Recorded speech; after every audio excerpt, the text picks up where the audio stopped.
National season has come and gone. We're here to talk about the data behind all 36 winning decks.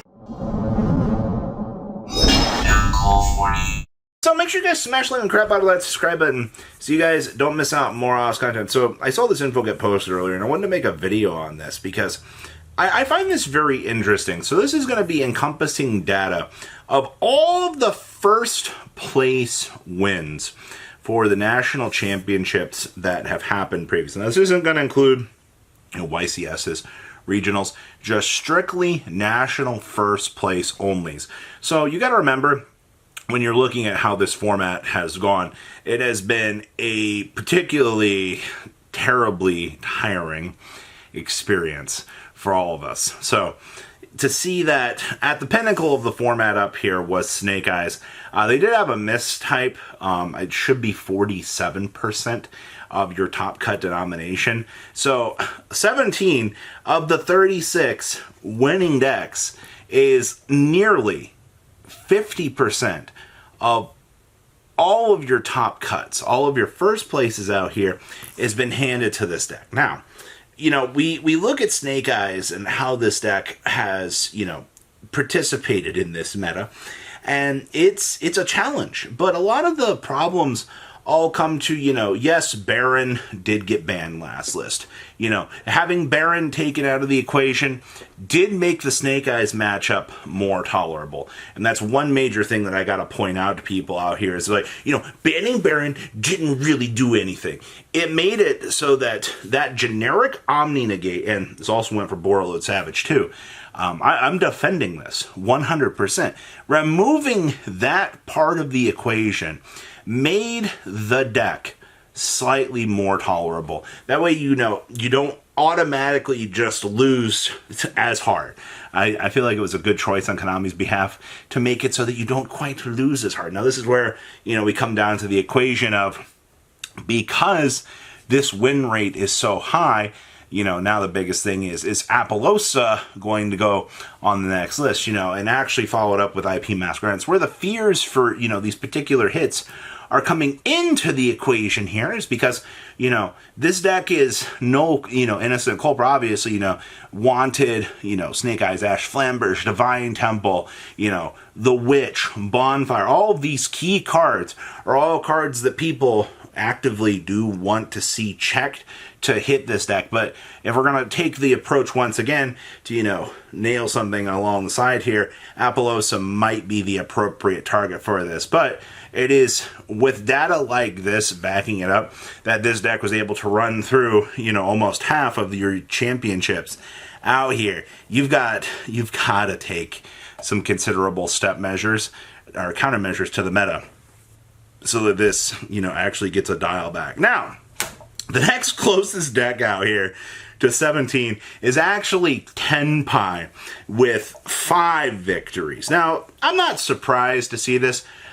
There was a decent showing of Tenpais across the board for all of the national championships.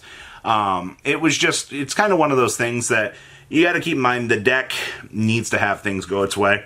And unfortunately, if you're playing into an infinite pool of Snake Eyes, well, your time is kind of numbered. You can only swing variants so hard in your favor to kind of get those big W's where you can. But once again, I'm not all that surprised.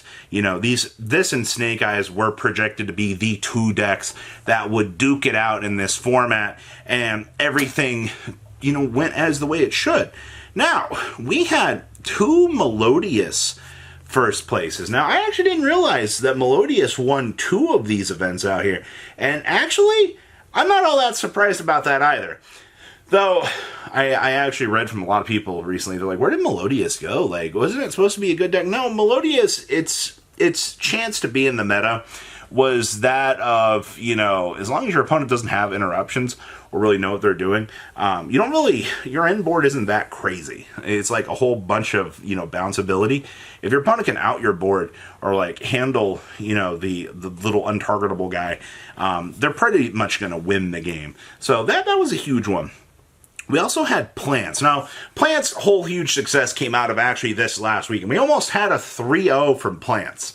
All right, between, what was it, Germany, The UK, where it got second, what was it, Lithuania, I think, was the other nationals out here. The fact that, you almost had that clean sweep, 3-0, would have put this deck in the last week of contention. This deck went from 0 wins to 2. That's actually amazing to see. And our last real contender here has been Salad. Salad won 2 of these national championships.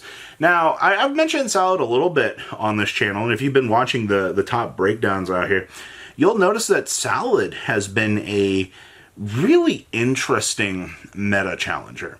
Salad definitely has had a lot of success because Nib has not been in the format.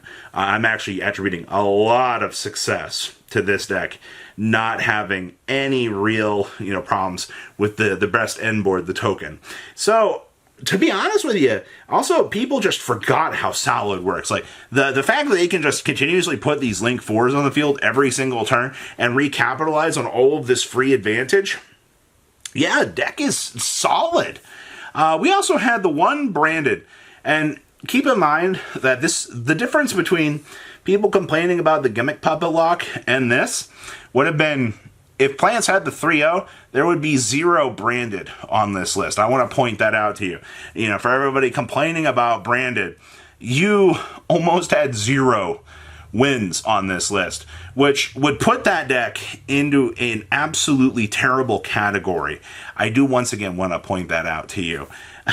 We also had one Kashtira top cut finish. I'm not that surprised about that either. Mid-range control was a decent pick. If you're a good player, you could overcome a lot of the weaknesses that you had with that. Runic Stun also had a win. Are you surprised about that either? Depending on where the location was for that win. You could very easily walk through some of these national championships out here with the freest W's in some of these regions, which is why you have some of the abnormalities, as we're going to call them, on this list.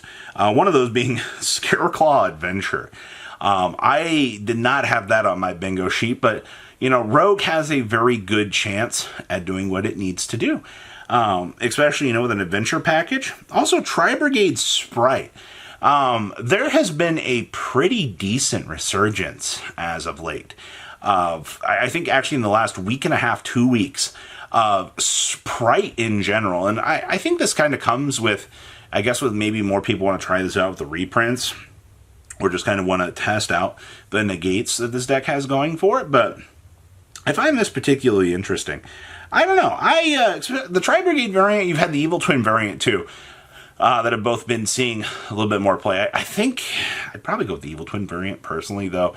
Having that Revolt interaction during the opponent's turn to Shirog something on your opponent's field can win you a pretty free game.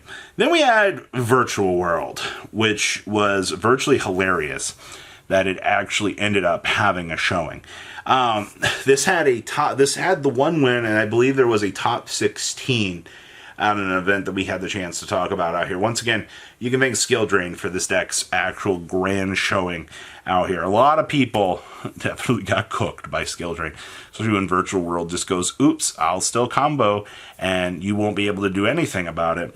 And then we had one Voiceless voice. Voiceless has fallen very hard. Snake Eyes just literally gives this deck one of the worst times that you've actually seen out here.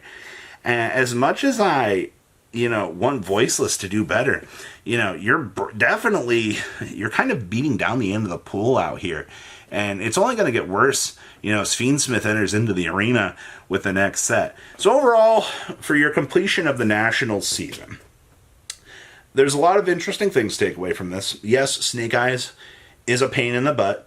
Yes, there are problems with this format still. But to count Rogue completely out of the picture, this format, with the turnaround of this meta, I think is kind of crazy. Yeah, Rogue might not feel the same that it once did, but I'm seeing some pretty big W's out here, and that's a pretty important thing to think about out here. So, interesting. So what do you guys think about this national season? Are you surprised by the turnaround of these numbers? Please leave a comment down below. Tell me what you guys think. And, wow. I expected so much more out of this. Can we have a ban list, Ray? You guys have a good rest of your day, all right? patrons. Thank you.